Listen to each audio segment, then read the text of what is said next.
বাড়িতে কি নরম মুড়ি আছে? তাহলে বের করুন, বের করে এভাবে কড়াইতে লো ফ্লেমে ভেজে নিন। চলুন আজকে বানাবো মুড়ির গোলাপ জামুন। তো দেখুন আমি মুড়িটা ভেজে নিয়েছি 2-3 মিনিট লো ফ্লেমে। এবার আমি মুড়িটা মিক্সিতে গুঁড়ো করে নেব।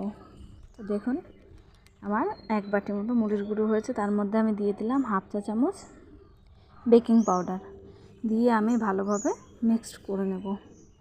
নিয়ে আমি 1 কাপ মতো দুধ ভালো করে জাল করে নেব। নিয়ে আমি মুড়ির গুঁড়োটা দিয়ে ভালো করে ভাপিয়ে নেব। দেখুন ভালো করে নেড়ে চেড়ে আমি 5 মিনিটের জন্য ঢেকে রাখবো। তখন কিন্তু ফ্লেমটা অফ করে দিতে হবে।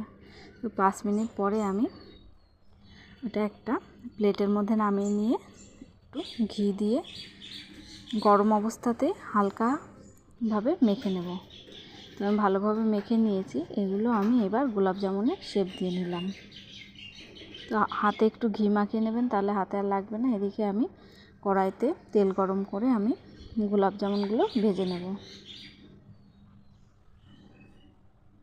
তো অবশ্যই লো ফ্লেমে রাখতে হবে, নাহলে কিন্তু ভেতরটা ভাজা হবে না, কাঁচা থেকে যাবে। আর এদিকে আমি বসিয়ে দিয়েছি চিনির শিরা। তো ধৈর্য সহকারে লো ফ্লেমে আস্তে আস্তে এভাবে লাল লাল করে ভেজে নিতে হবে। দেখুন এই যে এবার আমি এগুলো চিনির শিরায় ডুবিয়ে দিলাম।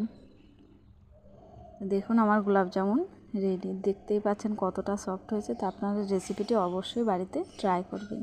ভালো লাগলে একটি লাইক, শেয়ার ও সাবস্ক্রাইব